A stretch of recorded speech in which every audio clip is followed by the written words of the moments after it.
హల్లెలూయా. Good morning. మరొక రోజు మన యేసయ్య కృపలో మనకు అనుగ్రహించబడింది. రండి ఆయన్ని స్తుతిద్దాం, ఆయన సన్నిధిలో కనిపెట్టి ఆయన మాటలు విందాం. ఆయన కృపలో ఆయన సహాయంతో మరో రోజు దినచర్యను ప్రారంభిద్దాం. చిన్న ప్రార్థన. పరిశుద్ధుడ నీకు వందనములయ్యా, నీతో ప్రారంభించింది దీవించబడుతుంది, నీతో ఉన్నవన్నీ సఫలమవుతాయి. నువ్వు మాకు తోడుంటే చాలని నీ సన్నిధిని వెతుకుతున్నాము. మా అందరితో మాట్లాడమని క్రీస్తు నామంలో అడుగుచున్నాను తండ్రి, ఆమేన్. నీ నామమునే కొనియాడెదను. బెంగళూరు పరిసర ప్రాంతాల్లో ఉన్న వారికి శుభవార్త. ప్రభుచితమైతే ఈ సెప్టెంబర్ నెల 2వ తారీఖు మధ్యాహ్నం 2 గంటల నుంచి 5 గంటల వరకు, 6 గంటల నుంచి 10 గంటల వరకు 2 సెషన్స్గా 1 డే గెట్ టుగెదర్ను బెంగళూరులో ఉన్న మీ కొరకు, బెంగళూరు చుట్టుపక్కల నుండి ఉండే మీ అందరి కొరకు ఈ యొక్క గెట్ టుగెదర్ ఏర్పాటు చేస్తున్నాం. ఎక్కడంటారా? Hudson community centre near corporation circle, Bengaluru. ఇంకా ఈ విషయమై వివరాలు కావాలంటే QR కోడ్ స్కాన్ చేసుకోండి, లేకపోతే ఇంకేదో ఇవ్వబడినటువంటి నెంబర్లకు వాట్సాప్ పెట్టండి, మీకు లింక్ పంపిస్తాను. తప్పక వస్తారు కదా. నీ నామమునే. ఎలా ఉన్నారండి? ఎలా ఉన్నారు? ఎంతమందిని వాళ్ళు అడిగినా ఏదో ఉన్నామండి అన్న రీతిగానే నీరసంగా జవాబిస్తున్నారు. కానీ బాగున్నాము అని అంటారులేండి. ఊతపదం ఏంటంటే, అవ్వా you I'm good, I'm fine, I'm very much good. అబ్బో ఏమేమి చెప్పేస్తుంటాం, చాలా బాగున్నాం అంటాం ఊతపదానికి. ఆ తర్వాత మనం మళ్ళీ మొదలు పెడితే కష్టాలు, బాధలు, శ్రమలు ఏకరువు పడుతూ ఉంటాం పదార్థాలతో కదా. ఊతపదంగా బాగున్నామంటాం వల్ల ప్రయోజనం లేదు. నిజంగా బాగున్నారా? ఆధ్యాత్మికంగా బాగున్నారా? శారీరకంగా బాగున్నారా? మీ కుటుంబం బాగుందా? మీ బిడ్డలు బాగున్నారా? మీ రాబడి సరిపోతుందా? మీ ప్రయాసకు తగిన ప్రతిఫలం దొరుకుతుందా? ఆలోచించుకోండి. అనేక సార్లు మన జీవితాల్లో ముందుకు సాగుతున్నప్పుడు మనం మనుషుల మీద ఆధారపడతాం. ఖచ్చితంగా we need to depend on others. We have to live for one another. But that does not mean ఇంకొకళ్ళ సహాయం మీదనే నా జీవితం ఉంటుంది అనుకుంటే మాత్రం మనం అజ్ఞానం. మనుషులు ఎప్పుడు మనతో ఉండరండి, ఎప్పుడు ఉండరు. సీజన్స్ ప్రకారంగా ఉంటారు. చూడండి, మనం చిన్నప్పుడు క్లాస్మేట్స్ ఉండేవారు, రూమ్మేట్స్ ఉంటారు, హాస్టల్ మేట్స్ ఉంటారు, కాలేజ్ ఫ్రెండ్స్ ఉంటారు, ఏంటండి మన కొలీగ్స్ జాబ్స్లో ఉంటారు, చర్చ్ ఫ్రెండ్స్ ఉంటారు, కొందరికి మంచిది చర్చ్ ఫ్రెండ్స్ కలిగి ఉంటారు, ప్రేయర్ ఫ్రెండ్స్ ఉంటారు, మనకి ఫైనాన్షియల్ సపోర్ట్ చేసే వాళ్ళు ఉంటారు. బట్ వాళ్ళు ఎప్పుడూ కూడా నిరంతరం మనతో ఉండరు అన్నది నేను చెప్పక్కర్లేదు కదా, మీకే తెలుసు కదా. ఎంతమంది మారిపోతూ ఉంటారు. ఒకసారి మనం ఎదురు చూసిన వారి దగ్గర నుండి ఏ సహాయం దొరకని పరిస్థితికి వెళ్ళిపోద్దండి. అదేనండి, ఏలియా కేరీతు వారి దగ్గర కూర్చున్నాడు. నాకేం బాధ లేదు, ఎంత కరువైనా. పొద్దున సాయంత్రం కాకులు చక్కటి శాండ్విచ్ తెచ్చిచ్చేస్తున్నాయి, మాంసము, రొట్టె, 2 పూటలు శుభ్రంగా తింటున్నాను, నాకే కొరత లేదు, కేరీతు వాగు నీళ్లున్నాయి అనుకున్నాడు. కానీ ఒకరోజు కాకులు రాలా, రొట్టె రాలా. పోనీ నీళ్ళన్నా తాగుదామని దోశలోకి ఆ నీళ్ళ దగ్గరికి వెళ్తే కేరీతు వాగులు, ఆ ధార, ఆ నీటి జల అదే ఆగిపోయింది. తిండి లేదు, నీళ్లు లేవు. ఇప్పుడు ఏంటి నా సంగతి? కాకుల మీద కంప్లైంట్ చేయగలమా? పోలీస్ కేసు పెట్టగలమా? మీరు రాలేదని కార్పొరేషన్ వాళ్ళకి చెప్పగలమా? ఇవాళ అది చేస్తున్నానులేండి. కరువు వచ్చినప్పుడు ఎవరు ఏం చేయలేరు. ప్రభు మీద ఆధారపడ్డాడు. అసలు ప్రభువుని అడగకముందే ఆయన ఇంకొక మార్గం తెరిచాడు. నిన్నందరూ వదిలిపెట్టినా ప్రభు నిన్ను వదలడు. ఇది ఊతపదంగా కాదు, ఇది నిజం. ఇది మీరు గుర్తిస్తే మీరు ధన్యులండి. ఒకసారి చూడండి,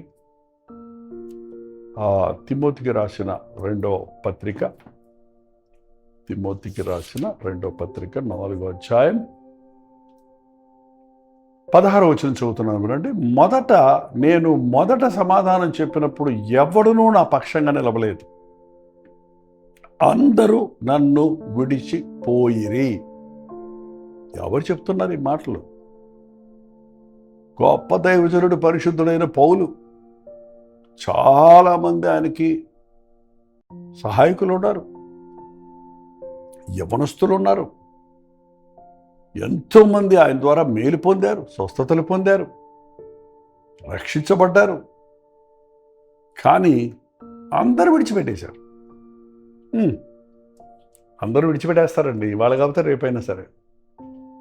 అందుకని బంధాలు పెంచుకోకండి, ప్రభుతో బంధం పెంచుకోండి. అప్పుడు ఎవరు విడిచినా, ఎవరు మరిచినా విడువని మరువని ప్రభు మనకు తోడుంటాడు. అందరూ నన్ను విడిచిపోయి అయితే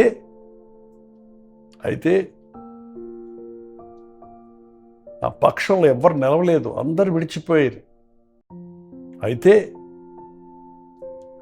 ప్రభువు నా ప్రక్కన నిలిచి నన్ను బలపరిచాడు.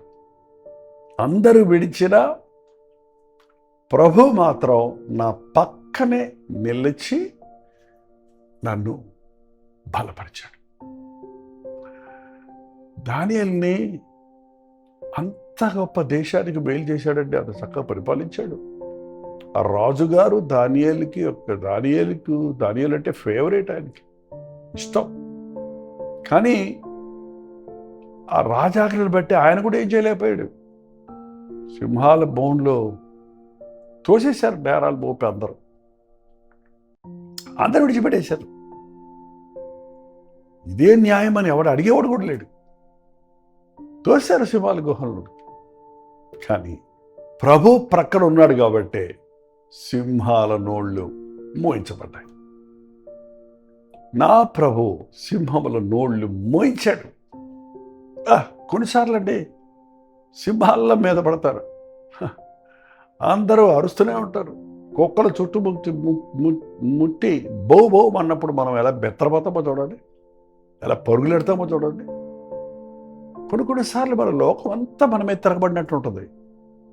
ఎవరికి చెప్పుకుందామన్నా అందరూ మనకు విరోధులైపోతుంటారు.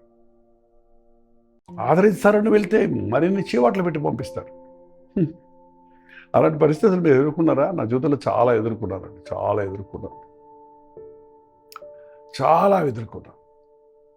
నా బాధలు ఒకసారి తండ్రికి చెప్పాలని వెళ్తే నన్నేమంటారా, నీ సంగతి నీ దేవుడు నువ్వు చూసుకోపో అన్నాడు. అంతే.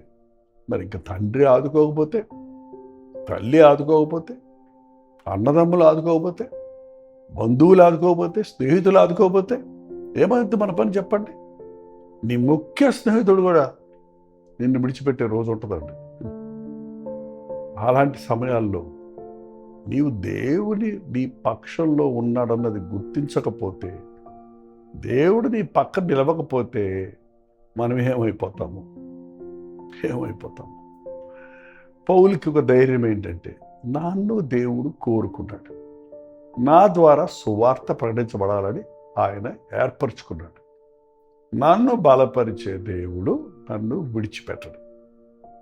ఎంత తుఫాను ఈ సముద్రంలో వచ్చినా, ఎంత అలలు కొట్టినా, ఎంత నిరీక్షణ లేనటువంటి భయంకరమైన పెద్ద తుఫానులో చిక్కుకున్నా, అందరూ బెత్తరపోయి భయపడిపోయి గజగజలాడిపోతున్నప్పటికీ ధైర్యంగా ఉన్నాడు. వాళ్ళందరినీ ధైర్యపరచగలిగాడు. ఎందుకంటే నా ప్రభు నా పక్షంలో ఉన్నాడు. నేను రోమ్లో వాక్యం చెప్పాలని దేవుడు నన్ను పంపిస్తున్నాడు కాబట్టి నన్ను విడువడు. మధ్యలో తుఫానులు రేగినా, ఆలోచనలు కలిగినా, మరణ భయము చుట్టుకున్నా, మనం ప్రేమించిన వారు, మనం నమ్మిన వారు, మనం ఆశించిన వారు మన పక్షంలో నిలవకపోయినా, అందరూ నన్ను విడిచిన, కన్న తల్లిదండ్రులు కూడా నిన్ను మరచిన, నిన్ను కట్టుకున్న భర్త కూడా నిన్ను చేతరించుకున్నా, నీ కన్నబిడ్డలు నిన్ను మరిచిపోయినా, మరువను, విడువను అన్న యేసయ్య ఉన్నాడండి. ఆయనకి you are a special person. నువ్వు చాలా ముఖ్యమైన వ్యక్తిని, దిక్కులేని వాళ్ళకి, దరిద్రులకు ఆయన ఎప్పుడు స్పెషల్ ప్లేస్ ఇస్తాడండి. ఎప్పుడు కుమిలిపోవద్దు, నాకెవరు లేరు, నన్ను ఎవరు అర్థం చేసుకోవట్లేదు, నాకెవరు సపోర్ట్ చేయట్లేదు, నాకెవరు తోడు లేడు, నా పని అయిపోయింది, నేను ఇక బ్రతకలేను, నేను ఏమీ చెయ్యలేను అని కృంగిపోవద్దండి. అందరూ నన్ను విడిచినా నా ప్రభువు నా పక్కన నిలిచి అని నన్ను బలపరచను. అదే నేను నీకు తోడై ఉన్నాను. మోషే తర్వాత యెహోషువను దేవుడు కోరుకుంటే, అబ్బా మోషే పడ్డ బాధలన్నీ చూశాడు యెహోషువ. ఈ ఇశ్రాయేలు జనాంగాన్ని నా వల్ల కాదప్ప నడిపించటం, ఈ సడిగు గొడిగే వారితో నేను భరించలేను, నా వల్ల కాదు, నాకు అంత శక్తి లేదని కృంగిపోతుంటే ప్రభువు అన్నాడు, జడియకు, భయపడకు, నేను నీకు తోడై ఉంటా. మోషేకు తోడైనట్టు నీకు తోడై ఉండి నడిపిస్తానని యెహోషువ జీవితంలో జయాలు చూడడానికి దేవుడు తన సన్నిధినిచ్చాడు. గొలియాతు రెంకెలు వేస్తుంటే ఎవడరా వస్తాడంటే ఎవడు కదలలేని సమయంలో దావీదు అన్నాడు, అదిగో నాకు దేవుడు తోడై ఉన్నాడు, నా జీవం కలిగిన దేవునితో నేను నిన్ను జయిస్తానని నిరీక్షణ కలిగి ముందుకెళ్ళి జయించగలిగాడు. కొన్నిసార్లు గొలియాతుల్లాగా మన సమస్యలు ఉంటాయండి. అందరూ మనకు విరోధంగా కనపడుతుంటారు, పరిస్థితులన్నీ తారుమారుగుంటాయి. కంగారపడకండి, విశ్వాసం ఉంచండి, ప్రభువునందు విశ్వాసం ఉంచండి. మన చేయి పట్టుకునేవాడు నా పక్కన నిలిచి నన్ను బలపరిచను కనుక నేను సింహము నోటి నుండి తప్పించబడ్డాను.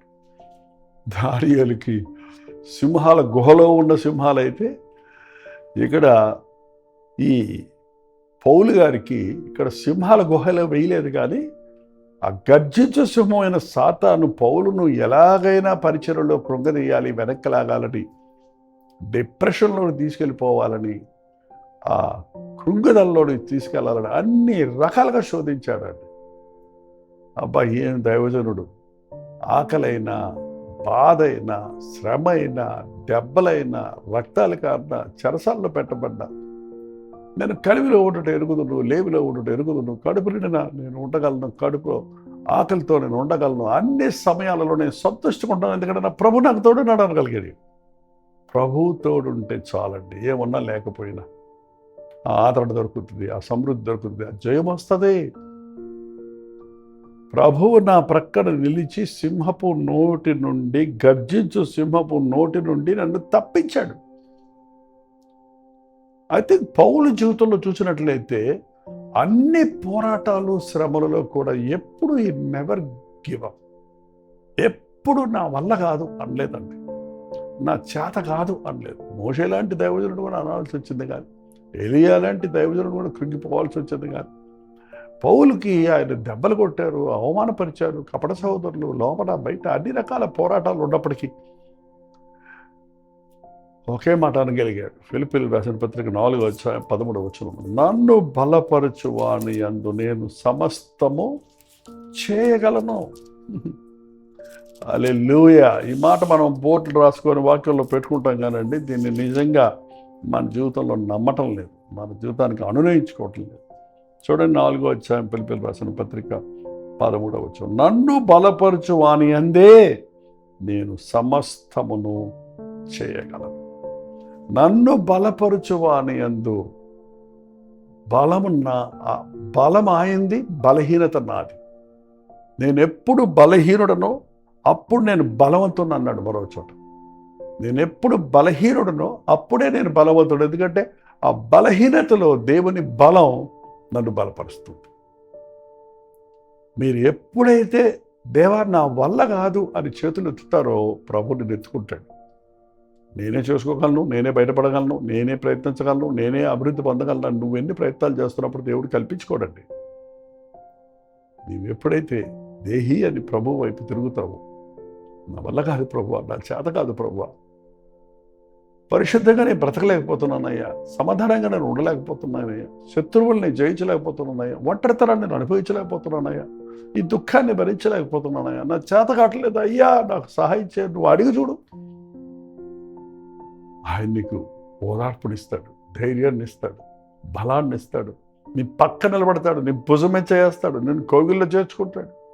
భయపడకు, దిగులు పడకు, నేను నీకు తోడై ఉన్నానని వాగ్దానాలు ఇస్తాడండి. Yes, we can do nothing without God, but we can do anything with God. దేవుడు లేకుండా మనం ఏమీ చేయలేము.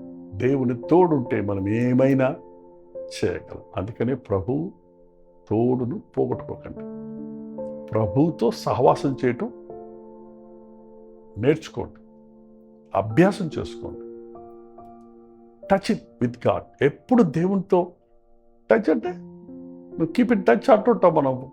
ఎప్పుడు మీ యోగక్షేమాలు మాకు చెప్తూ ఉండండి, వాట్సాప్ మెసేజ్ పెడుతూ ఉండండి, మీ భారాలు పంచుకోండి, మీ సుఖదుఖాల్లో మేము పాలిభాగస్తులు ఉంటాం అన్న రీతిగా ప్రభువుతో, ఎప్పుడు మనుషులతో ఏమో కానీ ప్రభువుతో టచ్లో ఉండండి. ఆదివారం ప్రార్థన చేసుకుంటే మళ్ళీ ఆదివారం దాకా ప్రభువుని పలకరించరే, ప్రార్థించరే, ప్రభువుని అడగరే.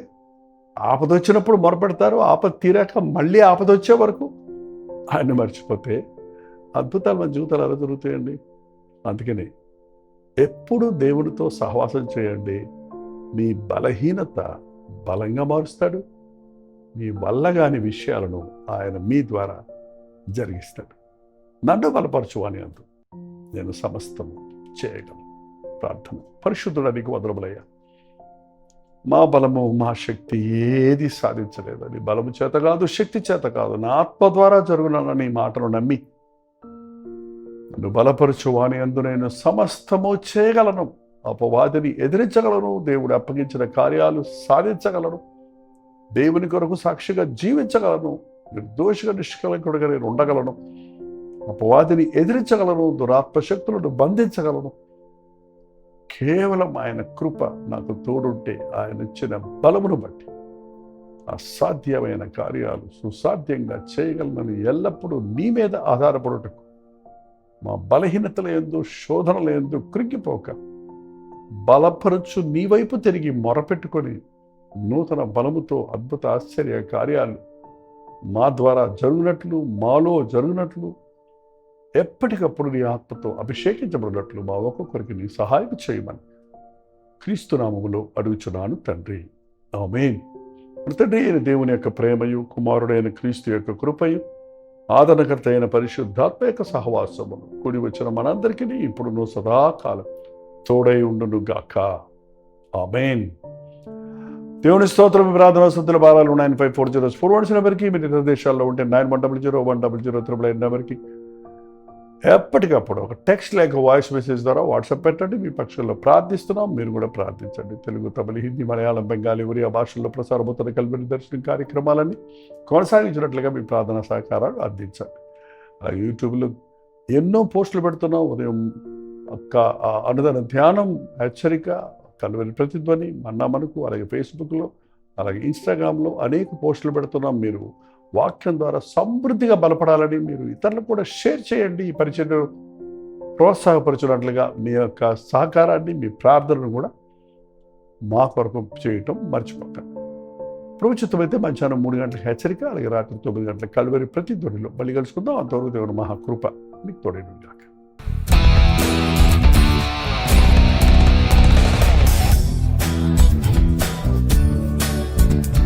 విశాఖపట్నం పరిసర ప్రాంతాల్లో ఉన్న వారికి శుభవార్త.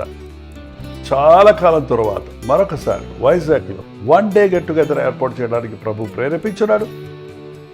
ప్రభు చిత్తమైతే సెప్టెంబర్ నెల 16వ తారీఖు 1 డే గెట్ టుగెదర్ను విశాఖపట్నంలో ఏర్పాటు చేయడం జరుగుతుంది. మధ్యాహ్నం 1 గంటల నుంచి 5 గంటల వరకు, అలాగే సాయంత్రం 6 గంటల నుంచి 10 గంటల వరకు 2 సెషన్స్గా ఉన్న ఈ 1 డే గెట్ టుగెదర్కి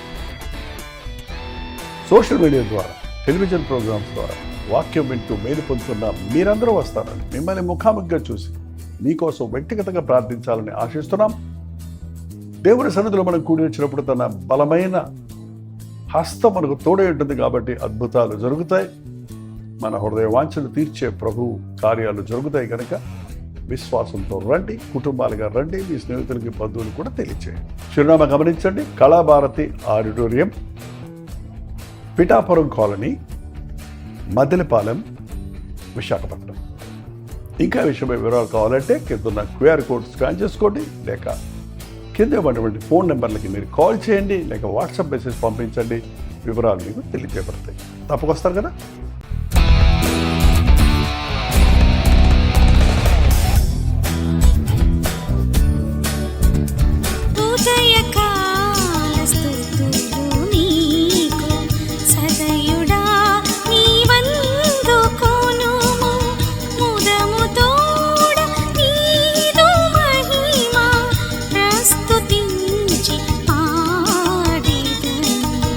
ఉదయ